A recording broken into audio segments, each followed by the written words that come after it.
Nutritional supplement উৎপাদন করে নিজস্ব ব্র্যান্ডে মোড়কজাতকরণের মাধ্যমে বাজারজাতকরণ করতে কোন কোন লাইসেন্সের প্রয়োজন সে ব্যাপারে আজকের এই ভিডিওতে ধারণা দেওয়ার চেষ্টা করব। এক্ষেত্রে প্রথমে আপনাদের যে লাইসেন্সটি করতে হবে সেটি হচ্ছে আপনাদের প্রতিষ্ঠানের নামে ট্রেড লাইসেন্স করতে হবে। এক্ষেত্রে আপনাদের প্রতিষ্ঠানটি যেখানে অবস্থিত সেখানকার স্থানীয় কর্পোরেশনের অফিস থেকে এই ট্রেড লাইসেন্সটি করতে হবে।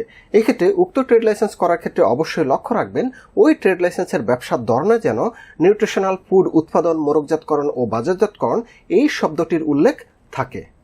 এর পরবর্তীতে দ্বিতীয় আরেকটি নিবন্ধন লাগবে, সেটি হচ্ছে টিন সার্টিফিকেট। আপনাদের প্রতিষ্ঠানটি যদি লিমিটেড কোম্পানি হয়ে থাকে বা পার্টনারশিপ হয়ে থাকে সেক্ষেত্রে উক্ত প্রতিষ্ঠানের নামে কিন্তু পৃথক টিন সার্টিফিকেট করতে হবে। আর আপনাদের প্রতিষ্ঠানটি যদি এক মালিকানা প্রতিষ্ঠান হয়ে থাকে সেক্ষেত্রে যে ব্যক্তি মালিক ওই প্রতিষ্ঠানের তার ব্যক্তিগত টিন সার্টিফিকেট হলেই হবে। এর পরবর্তীতে তৃতীয় যে লাইসেন্সটি করতে হবে সেটি হচ্ছে প্রতিষ্ঠানের নামে একটি ব্যাট সার্টিফিকেট বা বিন সার্টিফিকেট করতে হবে।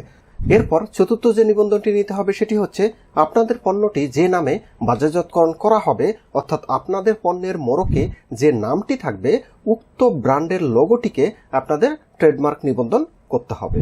এরপর পঞ্চম যে সার্টিফিকেট লাগবে সেটি হচ্ছে আপনাদের এই পণ্যে কোন কোন পুষ্টি উপাদান বিদ্যমান তার একটি টেস্ট রিপোর্ট লাগবে।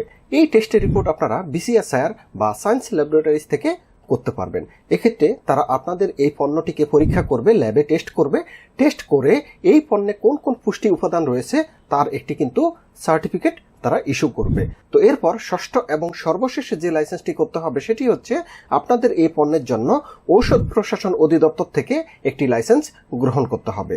তো এখানে যে 6টি লাইসেন্সের কথা বলা হয়েছে এই লাইসেন্সগুলো নিয়ে কিন্তু আপনারা আপনাদের এই পণ্যটিকে নিজস্ব ব্র্যান্ডে বাজারজাতকরণ করতে পারবেন।